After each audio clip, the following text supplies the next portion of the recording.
सुप्रभात विद्यार्थियों।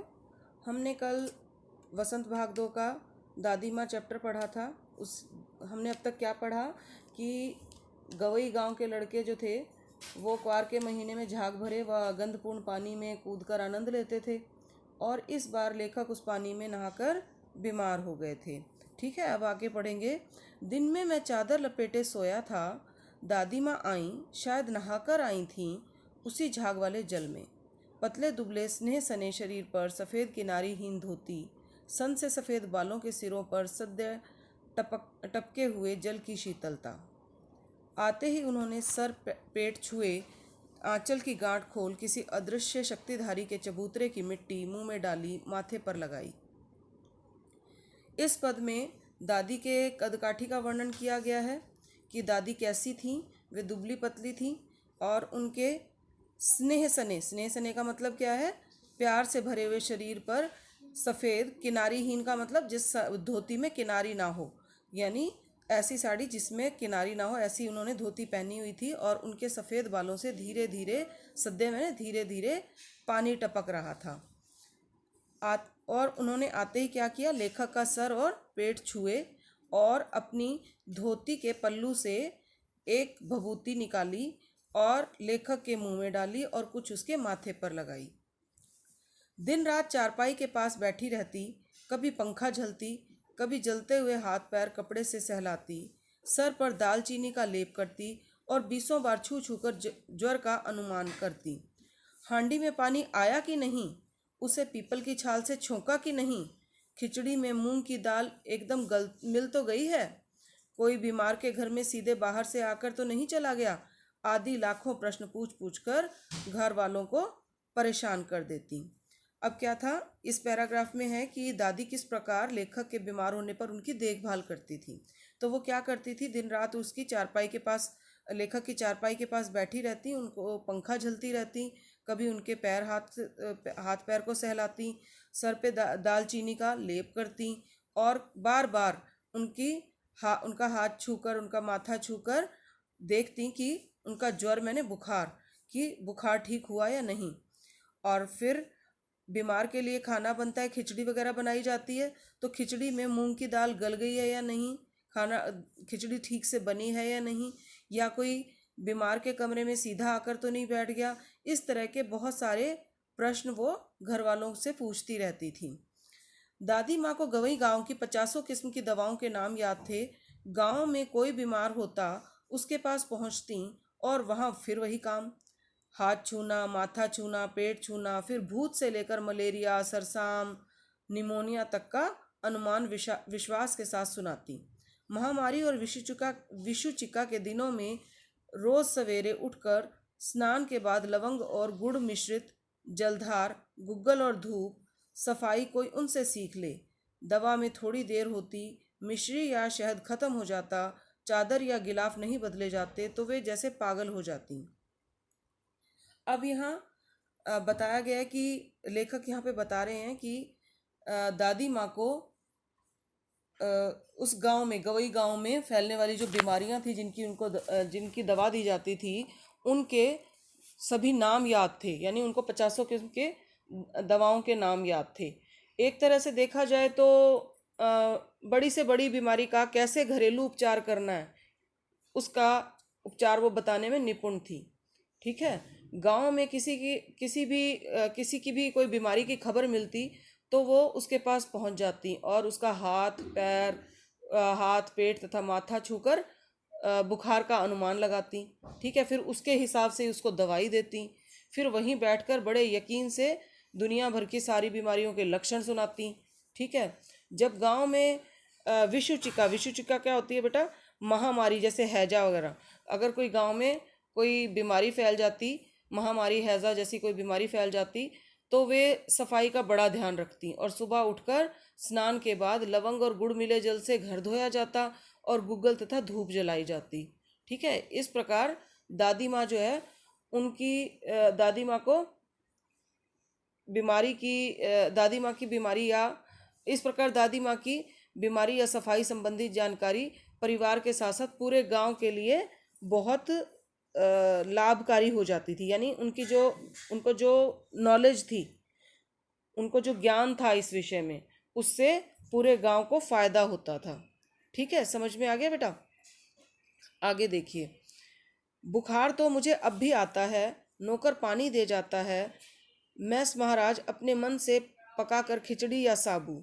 डॉक्टर साहब आकर नाड़ी देख जाते हैं और कुनैन मिक्सचर की शीशी की तिताई के डर से बुखार भाग भी जाता है, पर न जाने क्यों ऐसे बुखार को बुलाने का जी नहीं होता। अब लेखक ने आगे लिखा है कि वे आज भी बीमार होते हैं, किंतु अब उन्हें बीमार होना अच्छा नहीं लगता। क्यों नहीं अच्छा लगता?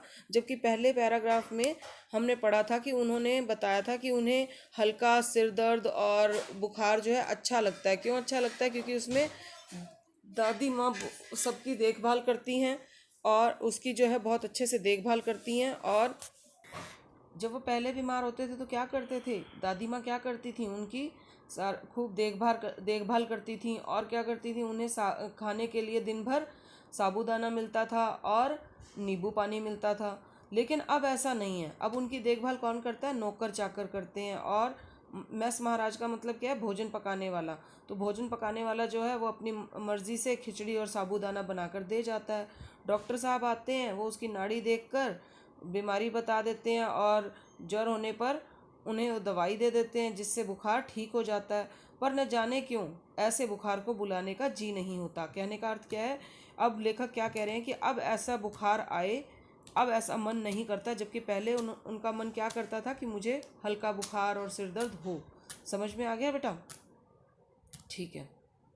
किशन भैया की शादी ठीक हुई। दादी माँ के उत्साह और आनंद का क्या कहना। दिन भर गायब रहती, सारा घर जैसे उन्होंने सर पर उठा लिया हो। पड़ोसी ने आती, बहुत बुलाने पर दादी माँ आती। बहन बुरा न मानना, कार परोजन का घर ठहरा। एक काम अपने हाथ से न करूँ तो होने वाला नहीं। जानने को यूँ सभी जानते थे कि दादी माँ माँ कुछ करती नहीं, पर किसी काम में उनकी अनुपस्थिति वस्तुतः विलंब का कारण बन जाती। उन्हीं दिनों की बात है, एक दिन दोपहर को मैं लौटा। बाहरी निकसार में दादी माँ किसी पर बिगड़ रही थी। देखा पास के कोने में दुबकी रामी की चाची खड़ी है। सोना होगा धन्नो, रुपए मैं सूद के समान दे दे, तेरी आंख में तो शर्म है नहीं। मांगने के समय कैसी आई थी, पैरों पर नाक रगड़ती फिरी, किसी ने एक पाई न दी। अब लगी है आजकल करने, फसल में दूंगी, फसल में दूंगी। अब क्या तेरी खातिर दूसरी फसल कटेगी? अब यहाँ देखिए, यहाँ लेखक के भाई किशन की शादी का दृश्य दिखाया गया है, जिसमें दादी के उत्साह का कोई ठिकाना नहीं है। वे बहुत खुश हैं और घर के कामों में व्यस्त हैं। और आप जैसा जानते ही हैं कि घर में जो बूढ़े बुजुर्ग होते हैं वे जिस काम को अपने हाथ में लेते हैं उसे पूरा करके रहते हैं। ठीक इसी तरीके से दादी माँ जो है वे हर काम में अपनी उपस्थिति चाहती थी, और जो काम उनकी अनुपस्थिति में होता था उसमें विलंब यानी देरी हो जाती थी, उस कार्य में देरी हो जाती। अब उन्हीं दिनों में वहीं पे दादी से संबंधित एक पुरानी घटना भी बताई गई है। उन्होंने रामी की चाची को कर्ज दिया था और अब वे उससे सूद सहित वापस मांग रही। दूंगी मालकिन। रामी की चाची रोती हुई दोनों हाथों से आंचल पकड़े दादी माँ के पैरों की ओर झुकी। बिटिया की शादी है, आप न दया करेंगी तो इस बेचारी का निस्तार कैसे होगा। हट हट, अभी नहाकर आ रही हूँ। दादी माँ पीछे हट गई। जाने दो दादी, मैंने इस अप्रिय प्रसंग को हटाने की गर्ज से कहा। बेचारी गरीब है, दे देगी कभी। चल चल, चला है समझाने। मैं चुपके से आंगन की ओर चला गया। कई दिन बीत गए, मैं इस प्रसंग को एकदम भूल सा गया। एक दिन रास्ते में रामी की चाची मिली। वह दादी को पूतो फलो दूधो नहाओ का आशीर्वाद दे रही थी। मैंने पूछा क्या बात है धन्नो चाची, तो उसने विवल होकर कहा, उरिन हो गई बेटा, भगवान भला करे हमारी मालकिन का। कल ही आई थी, पीछे का रुपया छोड़ दिया, ऊपर से 10 रुपये का नोट देकर बोली, देखना धन्नो, जैसी तेरी बेटी वैसी मेरी, 10-5 रुपये के लिए हंसाई न हो। देवता है बेटा, देवता। उस रोज़ तो बहुत डांट रही थी। मैंने पूछा, वह तो बड़े लोगों का काम है बाबू, रुपया देकर डांटे भी न तो क्या लाभ। मैं मन ही मन इस तर्क पर हंसता हुआ आगे बढ़ गया। अब यहाँ क्या है, इस प्रसंग में लेखक ने अपनी दादी की उदारता का वर्णन किया है कि दादी पहले जब कर्ज देती है तो सूद समेत न देने पर डांटती हैं कि पैसा कब लौटाएगी, आजकल आजकल करती रहती है। अब धन्नो चाची ने स्वयं बताया कि उन्होंने यानी दादी माँ ने किस प्रकार उसे धन्नो चाची को 10 रुपये दिए और पिछला कर्ज भी माफ़ कर दिया और कहा कि बेटी की शादी बहुत अच्छी तरीके से करना, थोड़े से पैसे की कमी से ऐसा ना हो कि जग हंसाई हो जाए। ठीक है, आगे देखिए। किशन के विवाह के दिनों की बात है। विवाह के 4-5 रोज पहले से ही औरतें रात भर गीत गाती हैं। विवाह की रात को अभिनय भी होता है। यह प्राय एक ही कथा का हुआ करता है। उसमें विवाह से लेकर पुत्रोत्पत्ति तक के सभी दृश्य दिखाए जाते हैं।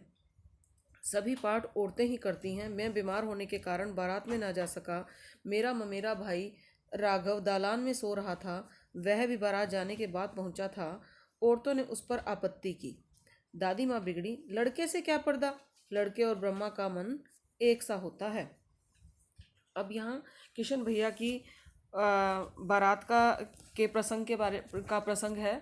इसमें क्या था कि यहाँ किशन भैया की शादी के समय जब उनकी बारात चली गई, बारात में क्या होता है कि पहले जब बारात में स्त्रियां नहीं जाया करती थी और वे उनके पीछे से जब बारात चली जाती थी जिसमें कि पुरुष ही जाया करते थे, तो वे पीछे से विवाह से लेकर पुत्रोत्पत्ति का मतलब क्या है, पुत्र के जन्म तक का अभिनय किया करती थी और नाच गाना करती थी। उसमें पुरुषों के आने पर आपत्ति होती थी, यानी उसमें उनका जो अभिनय होता था उसे पुरुष नहीं देख सकते थे। तो अब क्या हुआ कि किशन भैया के विवाह में लेखक नहीं जा पाया क्योंकि वे बीमार थे और उनका जो भाई राघव था वो बारात के जाने के बाद पहुंचा था, इसलिए वह भी नहीं जा पाया। दादी माँ बिगड़ी, लड़के से क्या पर्दा, लड़के और ब्रह्मा का मन एक सा होता है। मुझे भी पास ही की एक चारपाई पर चादर उड़ाकर दादी माँ ने चुपके से सुला दिया था। बड़ी हंसी आ रही थी। सोचा कहीं जोर से हंसूं तो भेद खुल जाए तो निकाल बाहर किया जाऊंगा, पर भाभी की बात पर हंसी रुक न सकी और भंडाफोड़ हो गया। देबू की माँ ने चादर खींच ली। कहो दादी, यह कौन बच्चा सोया है, बेचारा रोता है, शायद दूध पिला दूं। हाथापाई शुरू हुई। दादी माँ बिगड़ी, लड़के से क्यों लगती हो। सुबह रास्ते में देबू की माँ मिली। कल वाला बच्चा भाभी।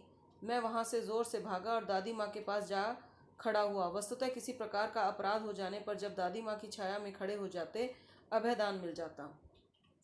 अब क्या कहा गया, दादी माँ ने क्या कहा था, दादी माँ ने क्यों कहा कि लड़के और ब्रह्मा का मन एक सा होता है, क्योंकि बालक जो होते हैं, जो बच्चे होते हैं, वो ईश्वर का रूप होते हैं। उनका मन निश्चल और निर्दोष होता है। इसलिए दादी माँ ने कहा कि लड़के और ब्रह्मा का मन एक सा होता है। अब क्या था कि अब लेखक और राघव जो है वो दालान में, आंगन में चारपाई पर चादर ओढ़े सो रहे थे और वे चुपके चुपके चादर में से अभिनय देख रहे थे। अब लेखक को हंसी आने लगी। लेखक छिपकर स्त्रियों का अभिनय देख रहे थे।